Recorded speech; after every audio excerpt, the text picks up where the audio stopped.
This is the summary created from the video. Lecture 42 Resource Management I. Wind power captures kinetic energy through wind turbines for electrical generation. The typical wind turbine converts wind's kinetic energy into useful electrical energy, with aerodynamic modeling equations helping assess performance over varying speeds. The power generated depends on the power coefficient and wind speed, with the DFIG wind system offering cost effectiveness due to its smaller converters. The doubly fed induction generator DFIG can feed and observe power in two directions via its stator and rotor.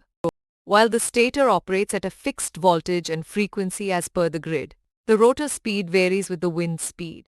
Over a speed range of plus or minus 30%, the DFIG injects power into the grid via its stator using rotor side and grid side converters. The detailed hardware setup for the DFIG demonstration comprises a wind emulator, the DFIG itself, and a converter. The wind emulator mimics wind turbine action via buck converter and a controlled DC motor.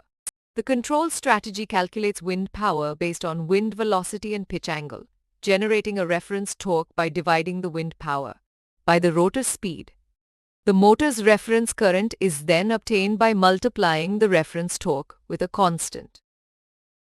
The DFIG regulates speed and power via a rotor side controller implementing field-oriented control.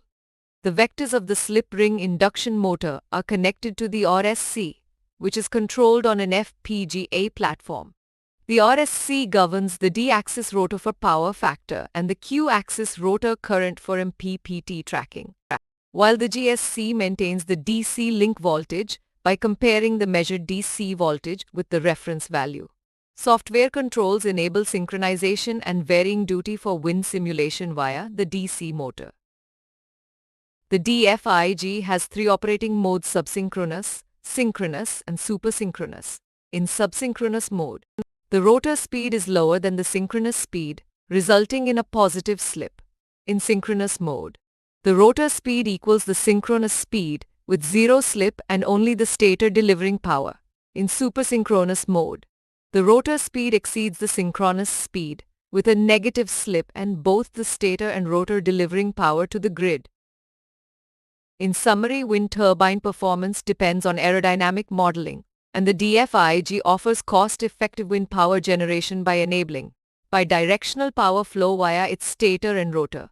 The control strategy is critical for regulating the DFIG's speed and power, with three operating modes: subsynchronous, synchronous, and supersynchronous. These systems find applications in both grid-connected and off-grid systems. Please stay tuned for more summary videos.